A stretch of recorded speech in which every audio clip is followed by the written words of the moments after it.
নামে ডাকে দরজা ভাড়ে আরি বেলা কুচ্চা ছাড়ে তা আমার দর্শনা তাই এলো কাকু ক এলে হানিফ নামের মানুষ কার আর তার বাড়ি কোনটা গো? হানিম নামের মানুষ তো আমি ঠিক ও আপনি না? হ্যাঁ খুললাম আপনার সাথে গরিব এই গ্রামের মধ্যে আর কেউ নাই। কেরাকু কইছে এই কথা হ্যাঁ আমার কি নাই মার সম্পত্তি আছে বের বোঝাই ধান আছে ফিশারি বোঝাই বড় বড় মাছ আছে কেরা তোমার কই এই কথা কইছে তাহলে আপনি গরিব না? না আমি করিম না ঠিক আছে, সরকার থেকে আপনার নামে গড়াই চাল আর কটা কম্বল চাল গরমের দিনে কত দিবেন নাকি আর টুসুকাই চাল তা আমি যদি গরিব না তাহলে এটা কাইঠা অন্য জনের নামে দিয়ে দেই। ঠিক আছে আহি তাহলে আমি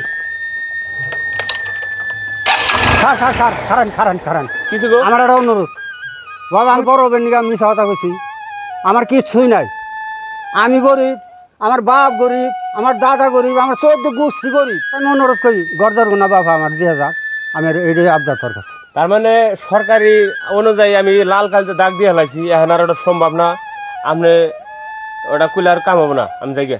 যদি পরবর্তী আসুনি তো ওটা দেওয়ান যায় সম্ভবত হয় বাবা চিন্তা করে দেহনি। ঠিক আছে আর আমি করলাম কি হ্যাঁ নিজের ভাই নিজে করে দিলাম ওই যে মানুষে কইছে যে নামে ডাকে দরজা ভাড়ে আরি বেলা কুচ্চা ছাড়ে তা আমার দর্শনা তাই এলো দর্শক আমার নাগা জানি কেউ বুড়বুকি কাম করেন না এটাই অনুরোধ।